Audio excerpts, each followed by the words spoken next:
नमस्कार दोस्तों, मैं आशीष व्यास आप सभी का एक बार फिर से स्वागत करता हूं आपके अपने YouTube चैनल प्रेपज़ैप पे।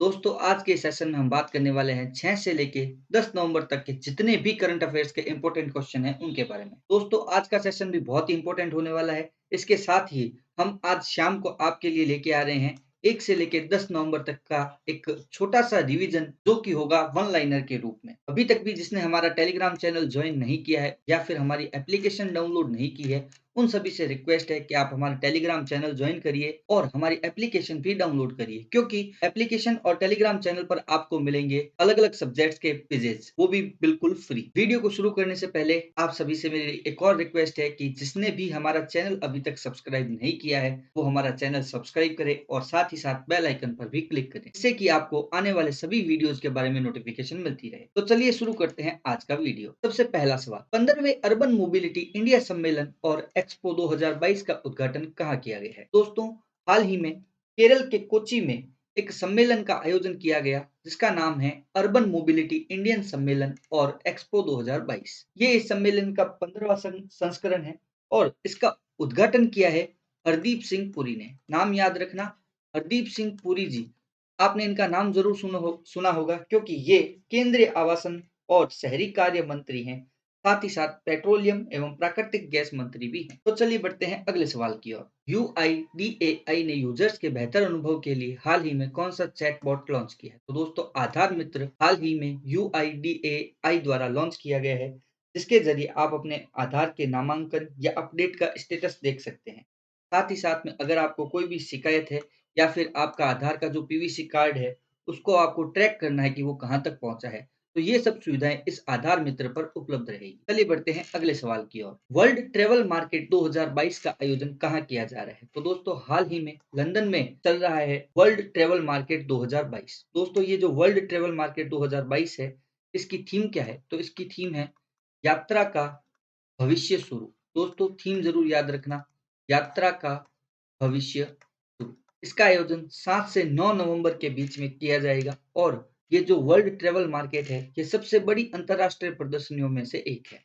दोस्तों, इस बार भारत भी इसमें हिस्सा लेने जा रहा है। तो चलिए बढ़ते हैं अगले सवाल की ओर। सेना कमांडरों का सम्मेलन ACC वर्ष 2022 के लिए दूसरा सम्मेलन कहाँ आयोजित किया जा रहा है? तो दोस्तों, सेना कमांडरों का सम्मेलन ACC का इस साल का दूसरा सम्मेलन नई दिल्ली में आयोजित किया जा रहा है। इस सम्मेलन में जो हमारी आर्मी है, उसके जो तीनों फॉर्मेट है, चाहे वो वायुसेना हो, चाहे वो थल सेना हो या फिर वो जल सेना हो, इन तीनों के जो भी बड़े-बड़े अधिकारी हैं, वो एक जगह मिलते हैं और सेना के लिए महत्वपूर्ण नीतिगत निर्णय लेने का कार्य करते हैं। दोस्तों, ये 1 साल में 2 बार आयोजित होती है। इस बार राजनाथ सिंह, जो कि हमारे कौन है, रक्षा मंत्री हैं, वो भी इसमें पार्ट लेने जा रहे हैं। चलिए बढ़ते हैं अगले सवाल की ओर। ये बहुत ही इंपॉर्टेंट क्वेश्चन है, याद रखना। दुनिया की पहली वैदिक घड़ी की स्थापना कहाँ पर की जाएगी? तो दोस्तों, हाल ही में MP के अंदर एक घोषणा हुई है। MP के भी मैं आपको स्थान का नाम बता देता हूँ, उज्जैन। उज्जैन के अंदर जो जंतर मंतर है या फिर जिसे जीवाजी वेधशाला के नाम से जाना जाता है, वहां पर एक वैदिक घड़ी की स्थापना की जाएगी और ये स्थापना की जाएगी अगले साल 22 मार्च। 22 मार्च का ही दिन क्यों चुना इन्होंने? क्योंकि इस दिन होता है गुड़ी पड़वा। क्या है? गुड़ी पड़वा, जो कि अपने आप में नव संवत्सर का अवसर माना जाता है। इसके लिए जो क्लॉक टावर बनेगा, इसकी लागत 1.58 करोड़ रुपए इसकी लागत आने वाली है। ये जो वैदिक घड़ी है, इसकी सबसे खास बात ये है कि ये काल गणना के सिद्धांतों पर चलेगी और इसके लिए एक एप्लीकेशन भी बनाई जाएगी, जिसके द्वारा कोई भी व्यक्ति, चाहे वो भारत का हो, चाहे वो विदेश का हो, इस वैदिक घड़ी को देख सकता है। चलिए बढ़ते हैं अगले सवाल की ओर। अंतरराष्ट्रीय हॉकी महासंघ का अध्यक्ष किसे बनाया गया है? तो दोस्तों, हाल ही में अंतरराष्ट्रीय हॉकी महासंघ के चुनाव हुए थे और उन चुनावों में तैयब इकराम, जो कि पाकिस्तान के हैं, उन्हें अंतरराष्ट्रीय हॉकी महासंघ का अध्यक्ष बनाया गया। ये नरेंद्र बत्रा का स्थान लेंगे। अगर हम बात करें अंतरराष्ट्रीय हॉकी संघ की, तो इसका जो हेडक्वार्टर है, वो है लॉजेन, स्विट्जरलैंड में। इसकी स्थापना 7 जनवरी 1924 को पेरिस में की गई थी और जो वर्तमान में इसके CEO है, उनका नाम है थियरी वेइली। चलिए बढ़ते हैं अगले सवाल की ओर। अगले प्रवासी भारतीय दिवस सम्मेलन में मुख्य अतिथि कौन होंगे? तो दोस्तों, ये भी बहुत ही ज्यादा इंपॉर्टेंट क्वेश्चन है। जैसा कि आप सभी को पता है कि हर साल 9 जनवरी को मनाया जाता है प्रवासी भारतीय दिवस और अगले साल 9 जनवरी को इस प्रवासी भारतीय दिवस के अवसर पर गुयाना के मोहम्मद इरफान अली, जो कि गुयाना के राष्ट्रपति हैं, वो मुख्य अतिथि के रूप में भाग लेंगे। ये प्रवासी भारतीय दिवस का 17वां संस्करण होगा और ये सम्मेलन 8 से 10 जनवरी के बीच में आयोजित होगा। 9 जनवरी को ही गांधी जी अफ्रीका से भारत लौटे थे। चलिए बढ़ते हैं अगले सवाल की ओर। हाल ही में किसे उत्तराखंड गौरव से सम्मानित करने की घोषणा की गई है? तो दोस्तों, हाल ही में उत्तराखंड गौरव सम्मान देने की घोषणा उत्तराखंड के जो सीएम हैं, उनके द्वारा की गई है। इस साल 5 व्यक्तियों को इसके लिए नामित किया गया है, जिनमें अजीत डोभाल, प्रसून जोशी, जनरल विपिन रावत के अलावा गिरीश चंद्र तिवारी जी और वीरेंद्र डंगवाल, ये 5 व्यक्ति हैं जिन्हें उत्तराखंड गौरव से सम्मानित किया जाएगा। तो इस प्रश्न का सही उत्तर हो जाएगा इन तीनों को। दोस्तों, अजीत डोभाल जी आप सभी को पता है कि हमारे राष्ट्रीय सुरक्षा सलाहकार हैं। प्रसून जोशी भारतीय फिल्म सेंसर बोर्ड के अध्यक्ष हैं। जनरल विपिन रावत को मरणोपरांत ये पुरस्कार दिया जा रहा है, जो कि हमारे भारत के वीर सपूत थे और भारत के ही फर्स्ट सीडीएस थे। एक हेलीकॉप्टर दुर्घटना में इनका निधन हो गया था। गिरीश चंद्र तिवारी जी कवि और लेखक हैं। वीरेंद्र डंगवाल एक पत्रकार हैं, जिन्होंने पत्रकारिता में उनके योगदान के लिए उत्तराखंड गौरव सम्मान दिया जाएगा। चलिए बढ़ते हैं अगले सवाल की ओर। जनजातीय गौरव दिवस कब मनाया जाएगा? तो दोस्तों, हाल ही में केंद्रीय शिक्षा मंत्री धर्मेंद्र प्रधान जी ने सभी स्कूलों और उच्च शिक्षण संस्थाओं को ये निर्देश दिया है कि 15 नवंबर को जनजातीय गौरव दिवस मनाया जाए। दोस्तों, 15 नवंबर का ही दिन क्यों चुना? क्योंकि इस दिन आती है बिरसा मुंडा की जयंती। बिरसा मुंडा जो कि एक आदिवासी नेता थे, स्वतंत्रता सेनानी थे, साथ ही साथ एक समाज सुधारक भी थे। इन्होंने आदिवासियों के लिए बहुत सारे कार्य किए हैं। जनजातीय गौरव दिवस मनाने का उद्देश्य स्वतंत्रता संग्राम में या फिर समाज सुधारने में आदिवासियों के महत्वपूर्ण योगदान को याद करने के लिए 15 नवंबर को ये जनजातीय गौरव दिवस मनाया जाए। चलिए बढ़ते हैं अगले सवाल की ओर। राष्ट्रीय स्मारक प्राधिकरण का नया अध्यक्ष किसे बनाया गया? हाल ही में किशोर कुमार बासाजी को राष्ट्रीय स्मारक प्राधिकरण का नया अध्यक्ष बनाया। ये प्रश्न भी बहुत इंपॉर्टेंट है। किशोर कुमार बासाजी का कार्यकाल 3 वर्ष का रहेगा। साथ ही साथ वर्तमान में ये महाराजा श्री रामचंद्र भंजदेव विश्वविद्यालय, जो कि भोपाल में स्थित है, के कुलपति हैं और भारतीय राष्ट्रीय परिसंघ और मानव विज्ञान अकादमी के अध्यक्ष भी हैं। चलिए बढ़ते हैं अगले सवाल की ओर। सुप्रीम कोर्ट ने ईडब्ल्यूएस आरक्षण की वैधता के संबंध में किसकी अगुवाई में निर्णय दिया? तो दोस्तों, हाल ही में सुप्रीम कोर्ट ने ईडब्ल्यूएस आरक्षण को हरी झंडी दिखाई है और इसमें अनुपात रहा था 3:2। हमारे भारत के सीजेआई यूयू ललित की अगुवाई में 5 जजों की एक बेंच बैठी थी, जिसमें 3 ने ईडब्ल्यूएस को सही माना और 2 ने उसको गलत माना। इस आधार पर 3-2 के बहुमत से ईडब्ल्यूएस आरक्षण को वैधता मिली। अगर हम बात करें इन 5 जजों में, तो दिनेश माहेश्वरी भी इसमें शामिल थे, बेला एम त्रिवेदी भी इसमें शामिल थी, रविंद्र भट्ट भी इनमें शामिल थे, एक यूयू ललित शामिल थे और एक और जो जज है जो शामिल थे, उनका नाम था जेबी पारदीवाला। कौन था? जेबी पारदीवाला जी भी इसमें शामिल थे। ईडब्ल्यूएस एक बार बता देता हूँ कि 103वां संविधान संशोधन ईडब्ल्यूएस से संबंधित था और इसे जनवरी 2019 में पास किया गया। कब किया गया? जनवरी 2019 में इसे पास किया गया केंद्र सरकार द्वारा। चलिए बढ़ते हैं अगले सवाल की ओर। 53वां भारतीय अंतर्राष्ट्रीय फिल्म महोत्सव का आयोजन कहाँ किया जाएगा? दोस्तों, हाल ही में ये घोषणा हुई है कि गोवा के अंदर 53वां भारतीय अंतर्राष्ट्रीय फिल्म महोत्सव का आयोजन किया जाएगा। एक बहुत ही फेमस अवार्ड है, इसका नाम है गोल्डन पीकॉक अवार्ड। वो इसी फिल्म महोत्सव में दिया जाता है और इस बार इस गोल्डन पीकॉक अवार्ड के लिए 15 फिल्में नामित हुई। कितनी? 15 फिल्में। चलिए बढ़ते हैं अगले सवाल की ओर। चंद्रमा के अंधेरे वाले हिस्से में रोवर भेजने के लिए इसरो ने किस स्पेस एजेंसी के साथ समझौता किया? तो दोस्तों, हाल ही में इसरो और जापान की जो स्पेस कंपनी है जाक्सा, जिसका पूरा नाम है जापानीज एयरोस्पेस एक्सप्लोरेशन एजेंसी, इन दोनों ने मिलकर चंद्रमा का जो अंधेरे वाला हिस्सा है, जहां पर हमेशा अंधेरा रहता है, उस हिस्से के रहस्य को खोजने के लिए आपस में साझेदारी की है। इस साझेदारी के तहत इसरो का काम क्या होगा कि इसरो इसके लिए लूनर और रोवर बनाएगा और जाक्सा जो है वो इनको रॉकेट के जरिए लैंडिंग करवाएगी। इसके अलावा ये दोनों कंपनियां शुक्र मिशन के लिए भी साथ में काम करेगी। दोस्तों, इसरो का एक महत्वपूर्ण मिशन आपको ज़रूर याद रखना है, सूर्य के लिए, जिसका नाम आप सभी को भली-भाँति पता होगा, आदित्य L1। चलिए बढ़ते हैं अगले सवाल की ओर। यूपी सरकार ने मथुरा वृंदावन को शुद्ध शून्य कार्बन उत्सर्जन पर्यटन स्थल बनाने के लिए किस वर्ष का लक्ष्य किया है?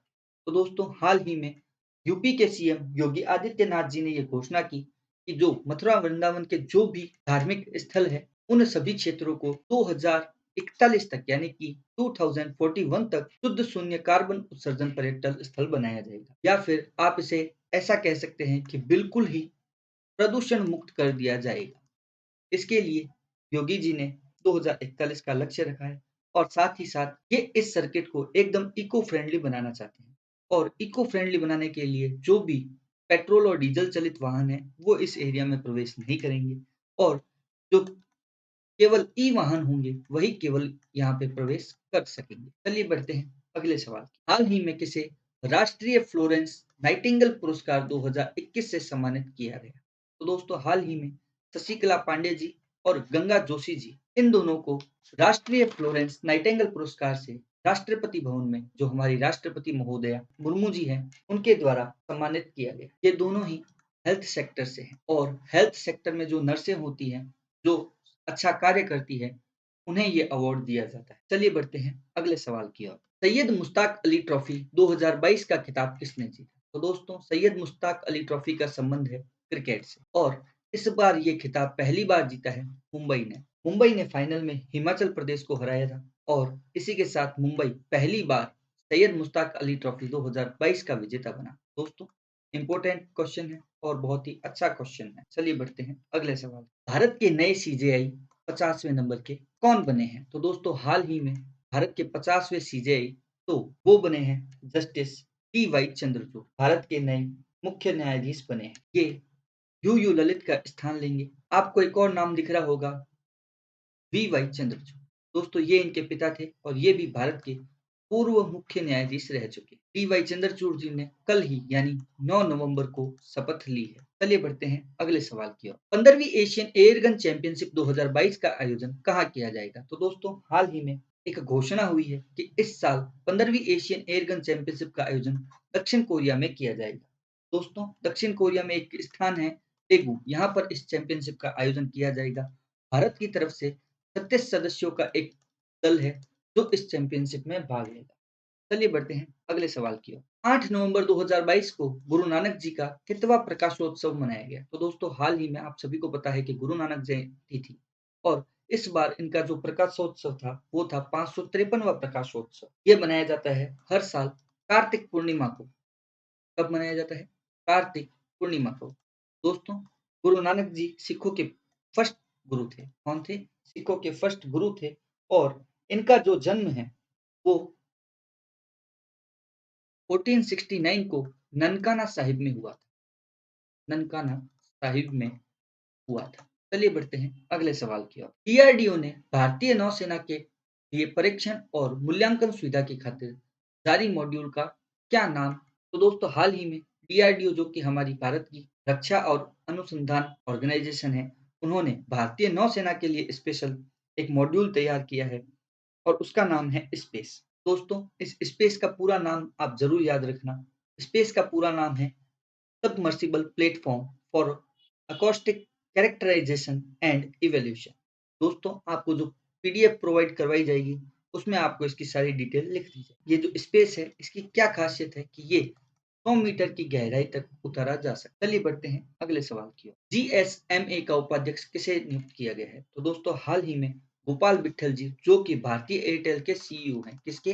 एयरटेल के सीईओ हैं, उन्हें जीएसएमए का उपाध्यक्ष नियुक्त किया गया है। जीएसएमए का मतलब है global system for mobile communication, और ये एक वैश्विक संगठन है जो पूरे देश में मोबाइल परितंत्र को कवर करता है। दोस्तों, अगर हम बात करें जीएसएमए की, तो इसका जो हेडक्वार्टर है वो है लंदन में, और जो इसके वर्तमान में अध्यक्ष हैं उनका नाम क्या है? तो दोस्तों, उनका नाम है लोपेज। चलिए बढ़ते हैं अगले सवाल की ओर। टीओएफआई कार्यक्रम किस राज्य में शुरू किया गया है? तो दोस्तों, हाल ही में हरियाणा में एक टीओएफआई कार्यक्रम शुरू किया गया है, और ये हरियाणा के वन विभाग और अमेरिकी अंतरराष्ट्रीय विकास एजेंसी द्वारा स्टार्ट किया गया है। दोस्तों, TOFI का फुल फॉर्म है trees outside forest in India. Haryana के रोहतक में पारंपरिक वन क्षेत्रों के बाहर वन आवरण को तेजी से विस्तार करने के लिए वन विभाग और एक अमेरिकी एजेंसी द्वारा हरियाणा में ये कार्यक्रम शुरू किया गया है। दोस्तों, इंपॉर्टेंट क्वेश्चन है, बहुत ही अच्छा क्वेश्चन है, तो इसे याद जरूर रखें। चलिए बढ़ते हैं अगले सवाल की। अंतरराष्ट्रीय कन्नड़ पुरस्कार द्वारा किसे सम्मानित किया जाएगा? तो दोस्तों, दुबई की एक संस्था के द्वारा ये पुरस्कार दिया जाता है और इस साल ये पुरस्कार दिया जाएगा वाई के सी वडियारी को, जो कि पूर्व शाही परिवार के सदस्य हैं। चलिए बढ़ते हैं अगले सवाल की ओर। हाल ही में पश्चिमी घाट में 200 से अधिक साल बाद मधुमक्खी की नई प्रजाति मिली है, इसका नाम क्या है? तो दोस्तों, हाल ही में भारत के पश्चिमी घाट में एक नई प्रजाति की मधुमक्खी मिली है, जिसका नाम है एपिस करेंजोडिया। भारत में 200 से भी ज्यादा सालों के बाद किसी नई प्रजाति मिली है मधुमक्खी की। इससे पहले अगर हम बात करें तो 1798 में एपिस इंडिका की खोज की गई थी। दोस्तों, इस एपिस करेंजोडियम को इंडियन ब्लैक हनी बी भी कहते हैं और इसकी जो खोज है वो की है केरल के वैज्ञानिकों। चलिए बढ़ते हैं अगले सवाल की ओर। एशियाई बॉक्सिंग चैंपियनशिप में किस भारतीय ने अपना छठा पदक जीता है? दोस्तों, हाल ही में शिवा थापा ने, जो कि एक भारतीय मुक्केबाज हैं, इन्होंने एशियाई बॉक्सिंग चैंपियनशिप में अपना छठा गोल्ड मेडल जीता है। दोस्तों, शिवा थापा जी एशियाई बॉक्सिंग चैंपियनशिप के अभी तक के सबसे सफल खिलाड़ी है, क्योंकि इन्होंने 6 बार ये खिताब अपने नाम किया है। इस बार की ये जो बॉक्सिंग चैंपियनशिप है, ये जॉर्डन में आयोजित की गई थी। चलिए बढ़ते हैं अगले सवाल। हाल ही में मोदी जी की उपलब्धियों और विरासत पर लिखी 2 पुस्तकों के लेखक कौन हैं, जिनका विमोचन दुबई में किया गया है? तो दोस्तों, हाल ही में राजीव चंद्रशेखर जी, जो कि कौशल विकास और उद्यमिता विभाग के राज्य मंत्री हैं, इन्होंने हमारे प्रधानमंत्री मोदी जी पर 2 पुस्तकें लिखी हैं और इन पुस्तकों का नाम है मोदी @20 और एक का नाम है हार्टफेल्ट। क्या नाम है? हार्टफेल्ट।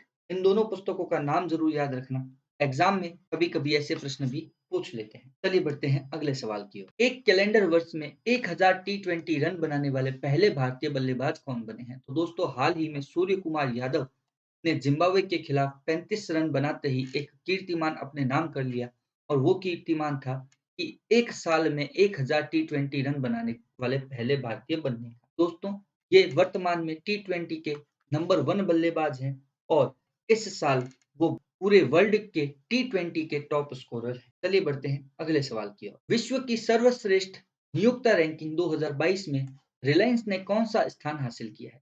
तो दोस्तों, हाल ही में फोर्ब्स ने एक रैंकिंग जारी की है, जिसका नाम है सर्वश्रेष्ठ नियोक्ता रैंकिंग। इसमें हमारी भारतीय कंपनी रिलायंस ने 20वां स्थान हासिल किया है और इसी के साथ ये भारत की टॉप कंपनी बनी है, जिसने इस रैंकिंग में स्थान हासिल किया। अगर हम बात करें इस रैंकिंग की, तो टॉप 100 में ये एकमात्र भारतीय कंपनी है और जो सबसे ऊपर है वो है सैमसंग। चलिए बढ़ते हैं अगले सवाल की ओर। सर्वश्रेष्ठ सार्वजनिक परिवहन सेवाओं के लिए किस राज्य ने केंद्र सरकार का पुरस्कार जीता है? दोस्तों, हाल ही में केरल के राज्य परिवहन निगम ने केंद्र सरकार का सर्वश्रेष्ठ सार्वजनिक परिवहन सेवाओं के लिए पुरस्कार जीता है। दोस्तों, केरल ने 2 सेवाएं शुरू की थी। एक का नाम था सिटी सर्कुलर सर्विस।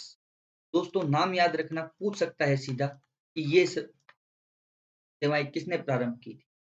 तो एक का नाम था सिटी सर्कुलर सर्विस और एक और का नाम था ग्राम वंडी। इन्हीं दोनों योजनाओं के लिए केरल को यह पुरस्कार मिला है। चलिए बढ़ते हैं अगले सवाल की ओर। लखपति दीदी योजना का शुभारंभ किस राज्य में किया गया है? तो दोस्तों, हाल ही में उत्तराखंड के सीएम पुष्कर सिंह धामी ने राज्य की महिलाओं को सशक्त बनाने के लिए एक प्रोग्राम, एक योजना लॉन्च की है, जिसका नाम रखा है लखपति दीदी। इसके साथ ही इसी नाम से एक मेले का भी आयोजन किया जा रहा है। इस योजना का जो लक्ष्य है वो ये है कि साल 2025 तक स्वयं सहायता समूह की 1.25 लाख महिलाओं को लखपति बनाना है। चलिए बढ़ते हैं अगले सवाल की ओर। हाल ही में किस देश द्वारा दुनिया की सबसे लंबी यात्री ट्रेन के संचालन का रिकॉर्ड बनाया गया? इस प्रश्न में थोड़ी मिस्टेक है, ये चारों ही ऑप्शन गलत है। मैं आपको सही ऑप्शन बता देता हूँ। तो दोस्तों, स्विट्जरलैंड द्वारा हाल ही में दुनिया की सबसे लंबी यात्री ट्रेन का रिकॉर्ड बनाया गया है। यहाँ पे मैं पूरा लिख भी देता हूँ। इस ट्रेन में 100 कोच होंगे। साथ ही साथ ये जो रेलगाड़ी है, ये 1910 मीटर लंबी है और इस रेलगाड़ी में 4550 सीटें हैं। चलिए बढ़ते हैं अगले सवाल की ओर। फ्रांस के सर्वोच्च पुरस्कार सेवेलियर डी लऑड्रे आर्ट्स एट डेस पुरस्कार से किसे सम्मानित किया जाएगा? तो दोस्तों हाल ही में एक घोषणा हुई है जिसमें अरुणा साईराम जी को फ्रांस का ये सर्वोच्च पुरस्कार दिया जाएगा। अरुणा साईराम जी कर्नाटक की गायिका, संगीतकार, सहयोगी और मानवतावादी वक्ता है और ये कोई छोटी मोटी हस्ती नहीं है। इन्हें पहले भी पद्मश्री और संगीत कला निधि जैसे उच्च पुरस्कार मिल चुके हैं। इसी के साथ एक और पंख लग गया है इनकी उपलब्धियों में। चलिए बढ़ते हैं अगले सवाल की ओर। हाल ही में सीएम डैशबोर्ड पोर्टल किस राज्य द्वारा लॉन्च किया गया है? तो दोस्तों हरियाणा के जो सीएम हैं मनोहर लाल खट्टर जी, इन्होंने सभी विभागों की लाइव मॉनिटरिंग के लिए एक पोर्टल लॉन्च किया है जिसका नाम रखा है सीएम डैशबोर्ड पोर्टल। इस पोर्टल के माध्यम से ये विभागों और इन्होंने जो भी प्रमुख योजनाएं अभी तक जारी की है उनके निर्णयों की पूरी डिटेल इस पोर्टल पर मिल सकती है। चलिए बढ़ते हैं अगले सवाल। मिस्र में होने वाली कॉप 27 में भारतीय प्रतिनिधिमंडल का नेतृत्व कौन करेंगे? तो दोस्तों केंद्र सरकार के मंत्री भूपेंद्र यादव जी मिस्र में होने वाली कॉप 27 में भारत का प्रतिनिधित्व करेंगे। दोस्तों ये जो कॉप 27 है इस बार इसकी अध्यक्षता मिस्र के विदेश मंत्री समेह शौकरी करेंगे। कॉप 26 का आयोजन ग्लासगो में हुआ था, ये भी याद रखना। अभी हाल ही में एक परीक्षा में पूछा गया था, तो उस हिसाब से कॉप 27 का आयोजन कहाँ किया जाएगा, ये भी बहुत इंपॉर्टेंट हो जाता है। चलिए बढ़ते हैं अगले सवाल की। केंद्र ने उच्च शिक्षण संस्थानों के मूल्यांकन और मान्यता को मजबूती प्रदान करने के लिए इसकी अध्यक्षता में एक समिति का गठन किया है। तो दोस्तों हाल ही में केंद्रीय शिक्षा मंत्री धर्मेंद्र प्रधान ने यह घोषणा की है कि डॉक्टर के राधाकृष्ण की अगुवाई में एक समिति का गठन किया जाएगा और इस समिति का कार्य होगा कि जो भारत के उच्च शिक्षण संस्थान हैं, आप उनका मूल्यांकन करें और अगर किसी नए संस्थान को मान्यता देनी है, तो जो उसके मापदंड है, वो तय करें। इसके साथ ही ये जो कमेटी है, ये जो हमारी राष्ट्रीय शिक्षा नीति 2020 में लागू की गई थी, उसका रोड मैप भी तैयार करेगी। अगर हम बात करें राधाकृष्णन जी की, तो ये आईआईटी कानपुर में बोर्ड ऑफ गवर्नेंस के अध्यक्ष हैं। इसके आईआईटी कानपुर के बोर्ड ऑफ गवर्नेंस के अध्यक्ष हैं। चलिए बढ़ते हैं अगले सवाल की ओर। हाल ही में किस राज्य सरकार ने फातिमा शेख पर एक पाठ अपनी स्कूली शिक्षा में शामिल किया है? तो दोस्तों पहले बात करते हैं फातिमा शेख जी के बारे में। ये प्रथम मुस्लिम शिक्षिका थी। कौन थी? प्रथम मुस्लिम शिक्षिका थी और इन्होंने फूले जी का फुल सहयोग किया था, यानी कि पढ़ाने के लिए और महिलाओं को शिक्षित करने के लिए बहुत ही अच्छा योगदान दिया और इसी योगदान को ध्यान में रखते हुए आंध्र प्रदेश सरकार ने ये घोषणा की है कि अब से स्कूली शिक्षा में फातिमा शेख जी के योगदान के बारे में भी पढ़ाया जाएगा। चलिए बढ़ते हैं अगले सवाल की ओर। बाजी राउत नेशनल फुटबॉल टूर्नामेंट किसने जीता है? तो दोस्तों हाल ही में ओडिशा में आयोजित हुए बाजी राउत नेशनल फुटबॉल टूर्नामेंट का समापन हो गया है और इस टूर्नामेंट में राजस्थान की जो डेजर्ट वॉरियर्स है उसने बहुत ही बड़ी जीत दर्ज की है।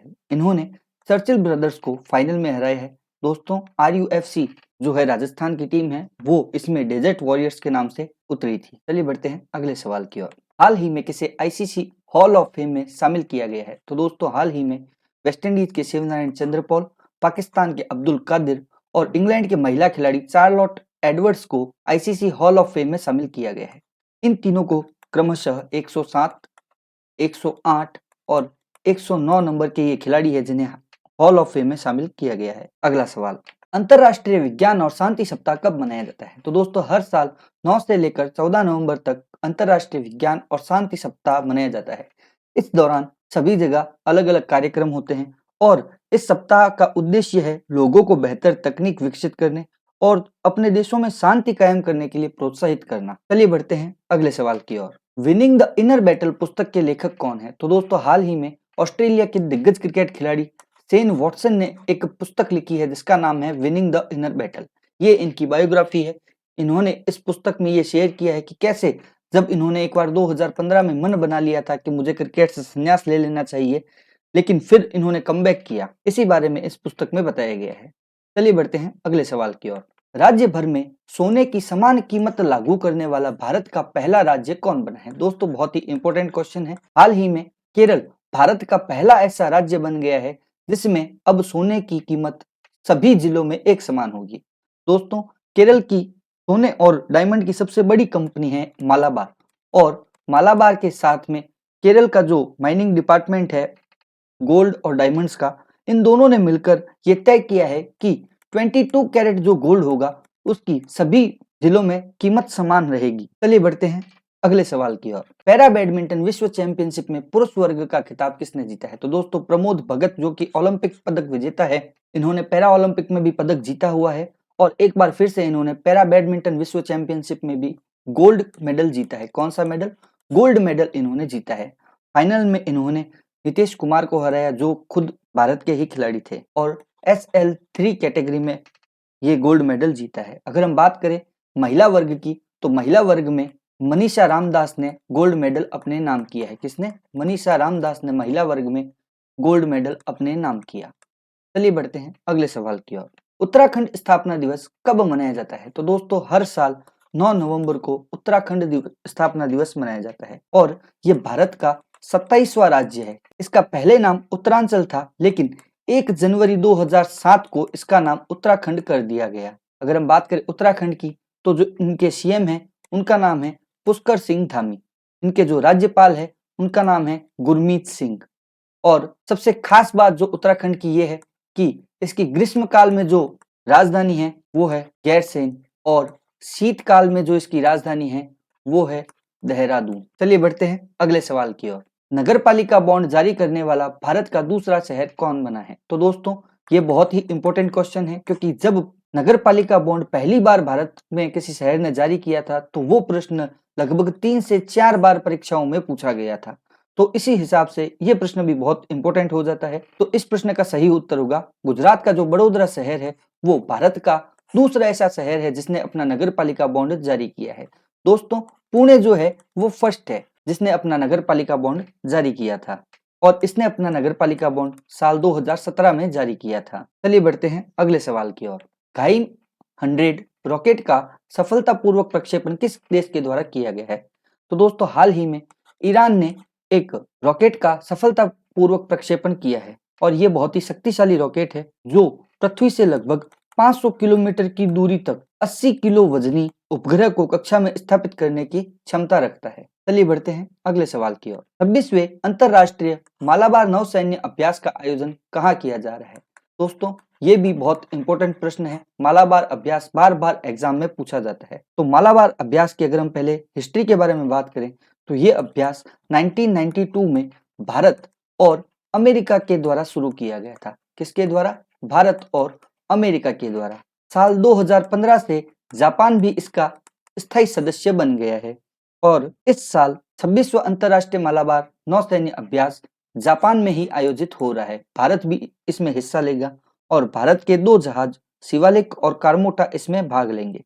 दोस्तों मालाबार नौसैन्य अभ्यास में 4 कंट्रीज है जो हिस्सा लेती है, इंडिया, अमेरिका, जापान और एक है ऑस्ट्रेलिया। ये जो 4 कंट्रीज है ये मालाबार नौसैन्य अभ्यास में हिस्सा लेती है, और इस बार का जो मालाबार नौसैन्य अभ्यास है वो जापान के योकोसुका में आयोजित किया जाएगा। इसका नाम भी आप याद रख लेना, अगर थोड़ा डीप पूछे तो ये अच्छा प्रश्न बन सकता है, जापान के योकोसुका में। चलिए बढ़ते हैं अगले सवाल की ओर। आज का अंतिम सवाल। भारत की अध्यक्षता में G20 का लोगो, थीम और वेबसाइट का अनावरण किसके द्वारा किया गया है? तो दोस्तों जैसा कि मैंने आपको पिछले वीडियो में बताया था कि G20 की जो अध्यक्षता है वो इंडोनेशिया ने भारत को सौंपी है, और इसी के तहत भारत के प्रधानमंत्री नरेंद्र मोदी जी ने G20 का लोगो, थीम और वेबसाइट का अनावरण किया है। इसकी थीम जरूर याद रखना, वो है one earth, one family, one future. 1 दिसंबर से भारत अध्यक्षता ग्रहण करेगा। आई होप कि आप सभी को आज का ये सेशन बहुत ही अच्छा लगा होगा, क्योंकि आज के सेशन में हमने बहुत ही सारे इंपॉर्टेंट क्वेश्चन देखे हैं। अभी तक भी जिसने हमारी एप्लीकेशन डाउनलोड नहीं की है उन सभी से रिक्वेस्ट है कि आप गूगल प्ले स्टोर पर जाकर प्रेप ज़ैप सर्च करें और हमारी एप्लीकेशन ज़रूर डाउनलोड करें। इस एप्लीकेशन पर आपको फ्री टेस्ट सेक्शन में अलग-अलग सब्जेक्ट के और जो करंट अफेयर्स के क्वेश्चन हम करवा रहे हैं, उनके रिवीजन के लिए आपको फ्री क्विज़ेज़ मिलेंगे। इसके अलावा इस वीडियो की पीडीएफ आप हमारे टेलीग्राम चैनल से प्राप्त कर सकते हैं। एप्लीकेशन और टेलीग्राम का लिंक आपको डिस्क्रिप्शन बॉक्स में मिल जाएगा। For more updates, stay connected with Preps app. Don't forget to subscribe our channel. Thank you. Jai Hind, जय भारत। मिलेंगे आपको आज शाम को 1 से लेके 10 तारीख तक के जितने भी इम्पोर्टेंट क्वेश्चन हैं उनके वन लाइनर रिवीजन के साथ। चलिए मिलते हैं आज शाम को। जय हिंद, जय भारत।